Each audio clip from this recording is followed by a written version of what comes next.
हमें कोई खुशी थोड़ी है कि दुनिया की एजेंसीज भारत सरकार को झूठा बोलती है। दिल्ली के अस्पतालों में ऑक्सीजन बंद हो जाती थी और 40 लोग अचानक से मर जाते थे। ये खबरें आप सभी लोगों ने प्रकाशित की है प्रमुखता से। आपने अपने टीवी चैनलों में इन खबरों को दिखाया है। 1.5 करोड़ लोगों की डेथ हुई, उनमें से 47 लाख हमारे देश में। मतलब हर 3 में से 1 डेथ हमारे देश में क्यों हुई? आप यूरोप में घूम रहे थे और यूरोप में ही एक दुनिया की एजेंसी कह रही है कि झूठ बोलने के मामले में भारत की सरकार दूसरे नंबर पर है, ताकि आपको 4 लाख रुपए उस व्यक्ति के सम्मान में ना उसके परिवार को देना पड़े जिसने कोविड के दौरान अपनी जान गंवाई। क्या ये सारा अंडर स्टेटमेंट इस कंपनसेशन को बचाने के कारण किया गया है? अगर आपने उनका इलाज नहीं कराया, लोगों को समय पर ऑक्सीजन नहीं दी, लोगों को समय पर दवाई नहीं दे पाए, लोगों को समय पर वैक्सीन नहीं दे पाए, कम से कम उन लोगों के परिवारों को 4 लाख रुपए का कंपनसेशन देके एक रेस्पेक्ट तो दीजिए।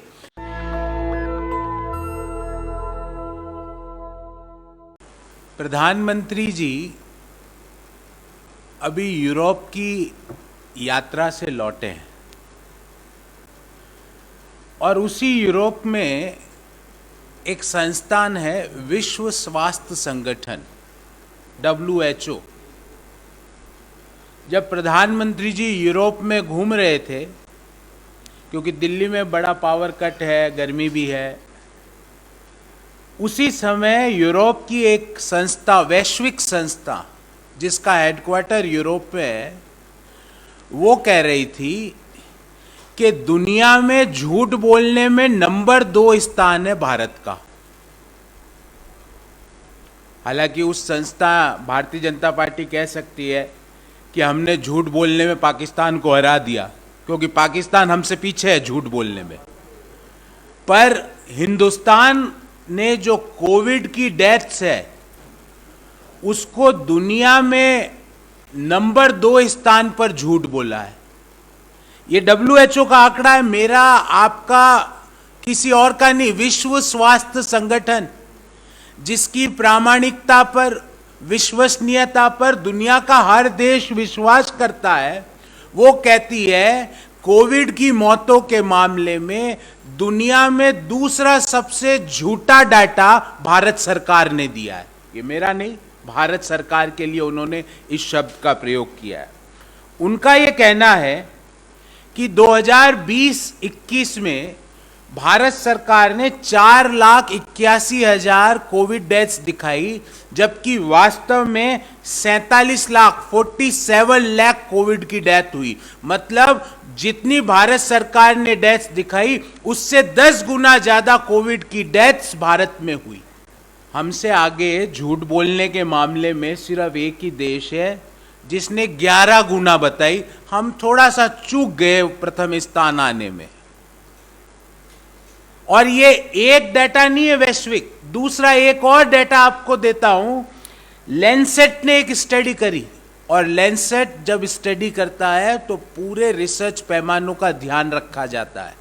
उस लैंसेट की स्टडी में यह बताया गया 40,70,000 लोग कोविड के दौरान 20-21 में भारत में जिनका स्वर्गवास हुआ। तो 40,70,000 एक वैश्विक संगठन बता रहा है, WHO 47 लाख बता रहा है, और बाकी जो प्रामाणिक और संस्था है, क्योंकि हमने देखा है कि अभी 2021 में एक स्टेट की कोविड डेथ्स का अनुमान एक न्यूज़पेपर ने किया था, उस पर छापा पड़ गया। जो ही उसने अनुमान किया उसके ऊपर छापा पड़ा।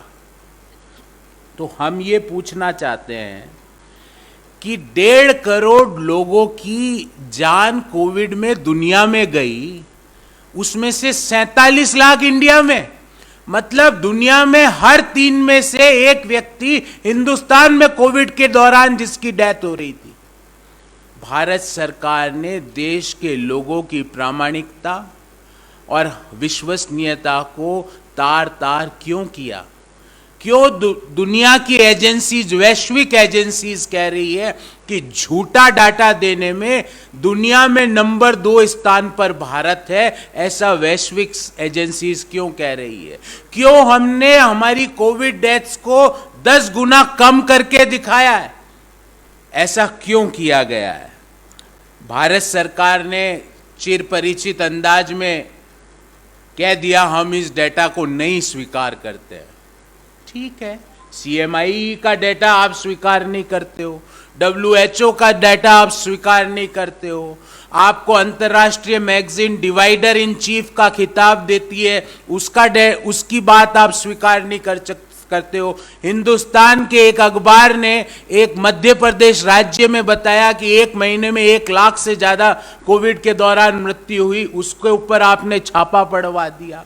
पर एक चीज तो देश के हर व्यक्ति ने देखा और आपको स्वीकार करनी पड़ेगी कि कोविड के दौरान, सेकेंड वेव के दौरान मां गंगा के अंदर लाशें तैर रही थी और दुनिया की बड़े बड़ी रिसर्च एजेंसीज और दुनिया के प्रतिष्ठित अखबार हमारी कोविड मिसमैनेजमेंट के बारे में बड़े बड़े लेख लिख रहे थे।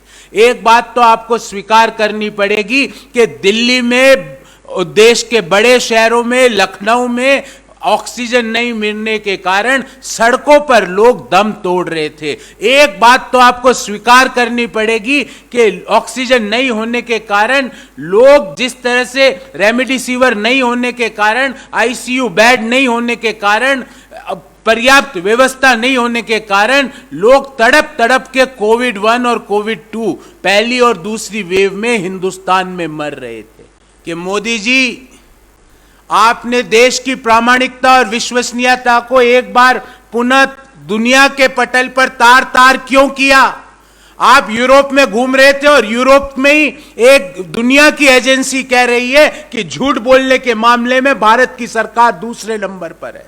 कोविड कमीशन, जिसकी मांग हमने कई दफा करी है, ऑल पार्टी कोविड कमीशन, जिसमें सारे पार्टी के लोगों के, सारे राजनीतिक दलों के सदस्य जिसके मेंबर हो, उसको स्थापित क्यों नहीं किया जाता ताकि देश को पता लगे वास्तव में कितने लोगों ने कोविड के दौरान अपनी जान गंवाई, ताकि देश को पता लगे कि क्यों हमने वैक्सीन, जो प्रोक्योरमेंट और वैक्सीन की स्ट्रेटेजी को अपनाने में अन्य देशों से 8 से 10 महीने ज्यादा लगवाए, ताकि देश को पता लगे कि ICU बेड की व्यवस्था, रेमडेसिविर की व्यवस्था क्यों नहीं हो पाई।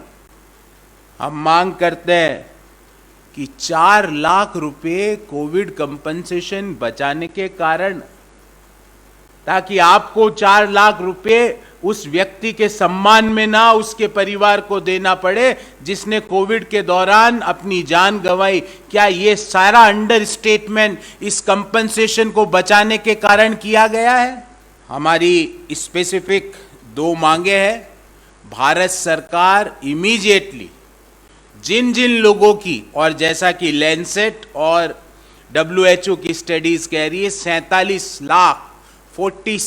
lakh people of our country had lost their life in COVID. उन सभी परिवारों को 4 लाख रुपए की कंपनसेशन राशि इमीडिएटली दी जाए। Point number 1। हमारी दूसरी मांग है कि कोविड कमीशन की तत्काल स्थापना की जाए, जिसमें सभी राजनीतिक दलों के सदस्य हो और जो एक टाइम बाउंड मैनर में एक देश के सामने रखें कि कितने लोगों ने जान गंवाई, कौन कौन लोग वो दोषी थे, क्यों ऐसा हुआ। जब दुनिया के दूसरे देश वैक्सीन खरीद रहे थे, हम ताली थाली और मोबाइल की फ्लैश लाइटें जला रहे थे, ऐसा क्यों हुआ? मतलब 2020 में हिंदुस्तान में जो इन लोगों की भी मृत्यु हुई, उनमें से 45% को पैरासीटामोल की गोली भी नहीं मिली। ये मेरा डाटा नहीं है, ये WHO का भी डाटा नहीं, ये भारत सरकार का डाटा है। अगर आपने उनका इलाज नहीं कराया, लोगों को समय पर ऑक्सीजन नहीं दी, लोगों को समय पर दवाई नहीं दे पाए, लोगों को समय पर वैक्सीन नहीं दे पाए, कम से कम उन लोगों के परिवारों को 4 लाख रुपए का कंपनसेशन देके एक रेस्पेक्ट तो दीजिए। आप ये अंडर रिपोर्टिंग बंद कीजिए और कोविड कमीशन का गठन करके सही स्थिति देश के सामने रखिए, क्योंकि जब दुनिया की एजेंसीज हमें दुनिया का दूसरा, हमारे डाटा को दूसरा सबसे झूठा डाटा बताती है, तो देश के लोगों का सर शर्म से झुक जाता है। देखिए, एक एक क्वेश्चन का पॉइंट नंबर 1 का 17 राज्य आपने पूछा, तो देश में अगर हम कहते हैं 17 राज्य, तो लगभग 2/3 देश की आबादी कवर हो जाती है। जब भी हम कोई भी रिसर्च के लिए सैंपल कलेक्ट करते हैं, कोई भी रिसर्च के लिए, तो 100% डाटा तो ले नहीं सकते, एक सैंपल साइज पे स्टडी को आगे बढ़ाया जाता है। तो जब 70% यूनिवर्स को आप कवर कर रहे हो अपने सैंपल साइज में, तो इन 17 राज्यों में कौन से हैं ये WHO ने अपनी रिपोर्ट में नहीं बताया है, पर 17 राज्य अगर कोई कहता है तो देश की 70% आबादी कवर होती है आपके सैंपल। देखिए, कोविड के दौरान कितने लोगों का डेथ रजिस्ट्रेशन हुआ, कितने लोगों का डेथ सर्टिफिकेट बना, कितने लोगों की डेथ हुई एक्सेस, क्योंकि आप जब इस तरह की स्टडीज होती है तो कैसे इन्होंने अनुमान कैसे लगाया, उसकी आपको जानकारी देता हूँ। 2018 में मान लो X लोगों की डेथ हुई, 2009 में 1.1X की हुई, तो 2020 में अगर वही ट्रेंड को हम देखें तो 1.21X की होनी चाहिए थी। तो जो डेथ्स हुई एक्चुअली में और जो डेथ्स उस ट्रेंड के अनुसार होनी चाहिए थी, जो वो डिफरेंस आया, उसको कोविड की डेथ्स माना जाएगा।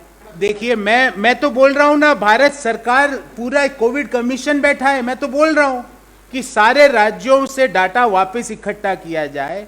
47 लाख लोगों ने अपनी जान गंवाई है, 40,70,000 लैंसेट के अनुसार जान गंवाई है। कोविड कमीशन के बाद सारे राज्यों से, मैं ये थोड़ी कह रहा हूं कि भाई उत्तर प्रदेश का ही डाटा ले, क्योंकि वहां हमने गंगा मैया में लाशें तैरती देखी, जो कि जहां सबसे ज्यादा मिसमैनेज। मैं ये भी नहीं कह रहा कि गुजरात का ही डाटा ले, जहां की गुजरात के हाईकोर्ट ने कहा कि गुजरात की सरकार कोविड मैनेजमेंट में एक टाइटैनिक की तरह डूब रही है, ऐसा गुजरात हाईकोर्ट की टिप्पणी थी। तो मैं तो ये कह नहीं रहा, मैं तो कह रहा हूं सारी जगहों से सही डाटा का संकलन करके उन लोगों के परिवारों को 4 लाख रुपए का कंपनसेशन दिया जाए।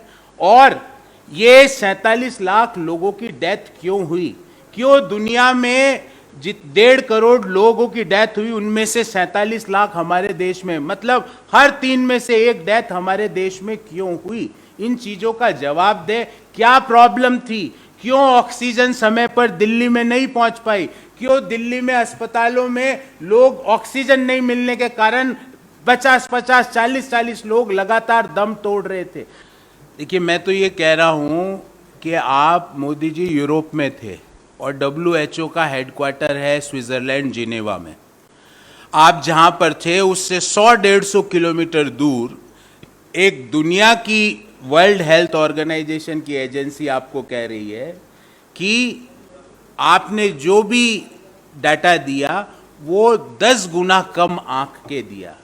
और आपकी जानकारी, आपको तो पता होगा, डॉक्टर हर्षवर्धन अभी कुछ समय पूर्वी मई 23, 2021 को वर्ल्ड हेल्थ ऑर्गेनाइजेशन के एग्जीक्यूटिव बोर्ड के चेयरपर्सन चुने गए हैं। तो वही एजेंसी डाटा दे रही है, हम थोड़ी दे रहे हैं। तो सरकार अगर इस डाटा को नहीं एक्सेप्ट करती है तो you have to give logic. आप ऐसे नहीं कह सकते नहीं मैं नहीं मानता, CMI डाटा देती मैं नहीं मानता। आप खुद कोई डाटा देते नहीं हो और जिसमें देते हो उसमें झूठे देते हो, दुनिया की एजेंसीज बोल रही है। और आप छोड़ दीजिए WHO को, आप छोड़ दीजिए लैंसेट को। मैं आपको एक सिंपल स्टडी बताता हूं। आप अपने आसपास के 10 परिवारों का ध्यान कीजिए, 10 परिवारों जो आपके निकटस्थ है, आपके परिवार के रिलेटिव्स है, उसमें कितनी डेथ्स हुई। और फिर आप देख लीजिए भारत में 30 करोड़ परिवार रहते हैं, आपको डाटा मिल जाएगा, हर हिंदुस्तानी को डाटा मिल जाएगा। यह देखिए कि आपके आसपास 10 परिवारों में कोविड के दौरान कितने लोगों की मृत्यु हुई, और फिर उसको बढ़ा दीजिए, हिंदुस्तान में 30 करोड़ परिवार है, आपको एग्जैक्ट डाटा मिल जाएगा, किसी एजेंसी की जरूरत नहीं। क्यों कर रही है भारत सरकार ये? क्या ये सिर्फ 4 लाख रुपए कंपनसेशन बचाने की कवायद है? हमारा सर शर्म से झुकता है जब दुनिया की एजेंसीज हमारे डाटा पे हंसती है। हमें कोई खुशी थोड़ी है कि दुनिया की एजेंसीज भारत सरकार को झूठा बोलती है, दुनिया का दूसरा नंबर झूठा बोलती है। हमारे प्रधानमंत्री को अच्छा थोड़ी लगता है, दुख होता है। हमारे प्रधानमंत्री है, दुनिया के पटल पे जाते हैं तो मेरा आपका सबका वो रिप्रेजेंट करते हैं, और वो दुनिया की एजेंसी कहती है तुम दूसरे नंबर के झूठे हो, दुख होता है। इसलिए हम कह रहे हैं कि ये हमारी विश्वसनीयता को बना के रखे, हमारी विश्वसनीयता को खराब ना करे। कितने लोगों की डेथ हुई वो एग्जैक्टली बताए, और बताने की जरूरत नहीं, देश के हर व्यक्ति को पता है। गंगा मैया के अंदर लाशें तैर रही थी, मैं नहीं, आपने सबने देखा। लोग दिल्ली की सड़कों पर ऑक्सीजन की कमी के कारण तड़प तड़प के मर रहे थे, वो फोटो में हमारे जहन में है। दिल्ली के अस्पतालों में ऑक्सीजन बंद हो जाती थी और 40 लोग अचानक से मर जाते थे। ये खबरें आप सभी लोगों ने प्रकाशित की है प्रमुखता से, आपने अपने टीवी चैनलों में इन खबरों को दिखाया है। तो फिर हम कैसे नहीं मान ले? सारे एविडेंसेस ये इंगित कर रहे हैं कि भारत सरकार ने जो डेटा दिया है वो ग्रॉसली अंडर मैं कहूंगा उस ग्रॉसली कम करके आंका गया है। उस सही डाटा को दिया जाए, कोविड कमीशन का गठन किया जाए, 4 लाख रुपए का जो सम्मान है, क्योंकि हम हिंदुस्तान में हमारे लोगों को रेमडेसिविर नहीं दे पाए, अस्पताल का बेड नहीं दे पाए, ऑक्सीजन नहीं दे पाए, हम उस व्यक्ति का प्रॉपर इलाज नहीं कर पाए। बिहार, उत्तर प्रदेश से खबरें ये आ रही थी कोविड की दूसरी वेव के दौरान कि रेमडेसिविर छोड़ दो, क्रोसिन की गोली नहीं मिल रही थी। हम हमारे लोगों को क्रोसिन की गोली नहीं दे पाए, पैरासीटामोल की गोली नहीं दे पाए। हम हमारे लोगों को, भारत सरकार का डेटा है कि 45% जो 2020 में जिनकी मृत्यु हुई उनको हम कोई मेडिकल ट्रीटमेंट नहीं दे पाए। तो क्या हम आज फॉरवर्ड लुकिंग होके ये नहीं सोचे, ये नहीं जानने का प्रयास करें कि कौन, क्या प्रॉब्लम थी, कौन लोग दोषी थे? क्या वो लोग दोषी थे जो कोविड के दौरान लूडो खेल रहे थे और आलू प्याज की सब्जी बनाने की विधि अपने ट्विटर हैंडल पे डाल रहे थे? क्या वो लोग दोषी है जो कोविड के दौरान अपने घरों से, जो जनप्रतिनिधि अपने घरों से, मंत्री अपने घरों से बाहर तक नहीं निकल पा रहे थे? क्या वो लोग दोषी है जिन्होंने हमारी वैक्सीन, हमारे बच्चों की वैक्सीन अपनी वाहवाही के लिए दूसरे देशों में एक्सपोर्ट कर दी? क्या वो लोग दोषी है? क्या वो लोग दोषी है जब दुनिया के सारे देश वैक्सीन बुक कर रहे थे, हम उस समय मोबाइल की फ्लैश लाइटें जला रहे थे, हम तालियां और थालियां बजा रहे थे? खामियाजा ये हुआ 47 लाख लोग हमारे बीच में, हमारे भाई, हमारे रिश्तेदार, हमारे पड़ोसी, हमारे अंकल, हमारे आंटी नहीं रहे। हमने तो एक कमेटी बनाई थी, एक उस पे इस कमेटी के आउटपुट का एक पीसीबी की थी। गुजरात में एक स्टडी भी करी थी कि किस तरह से गुजरात की सरकार ने ग्रॉसली अंडर स्टेटमेंट किया कोविड की डेथ्स का। हम पूरे देश की ये, because this is a pure research, तो इसमें हम हमारे स्तर पे एक एक राज्य में कर रहे हैं और हमारा मानना है, हम मानते हैं कि WHO का आंकड़ा गलत नहीं है। हम ये इस आंकड़े को नकार नहीं रहे। हम ऐसे, हमारी पॉलिसी ये नहीं है कि जो आंकड़ा हमारे फेवर में नहीं हो हम उसको एक्सेप्ट ही नहीं करें। हमारी पॉलिसी वैसी नहीं है कि अगर बेरोजगारी की दर ज्यादा है तो CMI झूठा है, हम वैसे विश्वास नहीं करते। हम ये समस्या को जब तक मानेंगे नहीं, समस्या का समाधान नहीं करेंगे। आप ही के एक साथी ने अभी कड़वा सवाल पूछा, मैंने एक्सेप्ट किया ना। मैंने ये थोड़ी कहा कि नहीं, वहां की जांच नहीं कराएंगे। कोविड कमीशन हर स्टेट की जांच करे और बताए कितने लोगों की डेथ हुई, कहां हुई, कौन लोग दोषी थे, कौन लोग दोषी थे कि ऑक्सीजन नहीं मिल पाई हमारे लोगों को। हम तो मांग कर रहे हैं, तो हम तो फॉरवर्ड, आप जब तक एक प्रॉब्लम को आइडेंटिफाई नहीं करते, उस प्रॉब्लम का समाधान आप नहीं निकाल सकते। तो पहली स्टेज प्रॉब्लम के रेमेडी की ये होती है कि you have to accept the problem. अगर आप प्रॉब्लम को एक्सेप्ट ही नहीं करेंगे, उसका समाधान नहीं निकलेगा। आपके आंखें बंद कर लेने से ये 47 लाख का आंकड़ा झूठा नहीं हो जाएगा। अगर भारत सरकार को आपत्ति है तो इसका विधि बाय पॉइंट आंसर दे कि क्यों इनकी जो प्रोसेस है जिनसे ये 47 लाख का WHO का आंकड़ा निकाला गया वो क्यों गलत है। You can't say, if you have to defeat the logic you have to give better logic. आपको लॉजिक कोई आप मेरे को कोई लॉजिक दे रहे हो, कोई एक डाटा दे रहे हो, अगर मैं इसको नहीं मानता हूं तो मुझे इससे बेटर लॉजिक आपको कन्विंस करना पड़ेगा। मैं ये नहीं कह सकता नहीं नहीं मैं आपकी बात नहीं मानता, जाओ। This is not done. ये एक्सेप्टेबल नहीं है, हमको स्वीकार नहीं है, भारत के लोगों को स्वीकार नहीं है कि हमें दुनिया का दूसरा झूठा देश कहा जाए, नहीं स्वीकार है हमें। We can't accept this. हमारी संस्थाएं हैं, हमारी डेमोक्रेसी है, हमारे सिस्टम्स है। कोई हमारे सिस्टम, संस्थाएं, डाटा पे एक सवाल उठाता है तो हिंदुस्तान के लोगों पे सवाल उठता है। हम स्वीकार नहीं करते इस चीज को। भारत की सरकार हर हिंदुस्तानी का सर शर्म से क्यों झुकाना चाहती है, क्यों झुका रही है? क्यों मोदी जी, WHO का डाटा है, आपने जो डाटा दिया उससे 10 गुना ज्यादा है। These are important questions government should answer, and logic should be defended by better logic, not by saying I don't accept this. You can't say महंगाई ज्यादा है, प्याज नहीं खाती. These are not acceptable. You can't say petrol diesel के दाम ज्यादा है, राज्य सरकारें कम करें. I can't do anything. You can't say कि ऑक्सीजन नहीं पहुंची, राज्य सरकार जिम्मेवार है. You can't say रेमडेसिविर नहीं पहुंच रही, राज्य सरकार जिम्मेवार है. You can't run away from your responsibility. आप क्रोनोलॉजी समझिए। पहले होल्डिंग कंपनी ने जिग्नेश मेवानी को गिरफ्तार कर लिया, फिर सब्सिडरी कंपनी ने तेजिंदर बग्गा को गिरफ्तार कर दिया। आप इसकी क्रोनोलॉजी समझिए। ये संयोग नहीं है, ये प्रयोग है। और ये प्रयोग है ये बताने के लिए कि देश में आप अगर सवाल पूछोगे तो आप गिरफ्तार कर लिए जाओगे। ये प्रयोग है ये बताने के लिए कि हम बी टीम नहीं है, पर आप बी टीम हो, क्योंकि आपकी और उनकी मोडस ऑपरेंडी एग्जैक्टली सिमिलर है। कानून का राज है, कानून की व्यवस्थाएं हैं। अचानक से कहीं पे भी कोई पुलिस आ जाती है, किसी को गिरफ्तार कर लेती है, क्या कारण है? हम किसी व्यक्ति विशेष की यहां बात नहीं कर रहे, हम एक बड़ी बात कर रहे हैं। लोकतंत्र है, सवाल पूछने का अधिकार है। क्यों अचानक से ये पुलिस राज की स्थापना हिंदुस्तान की सरकार करना चाहती है? क्यों ऐसा हो रहा है? और ये क्रोनोलॉजी होल्डिंग और सब्सिडरी दोनों बारी बारी से चला रहे। देखिए, हाईकोर्ट की टिप्पणी पे राजनीतिक दल क्या टिप्पणी करेंगे? कानून, हम तो न्यायालयों की सम्मान करते हैं, पहले भी करते थे, आज भी करते हैं, आगे भी करेंगे।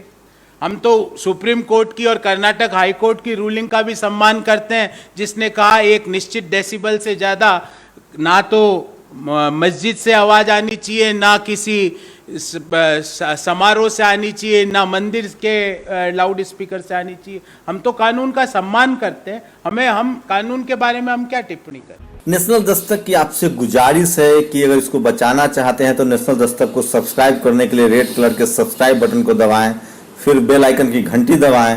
नेशनल दस्तक को बचाने के लिए बहुत जरूरी है कि हर खबर को शेयर करें, लाइक करें, कमेंट जरूर करें।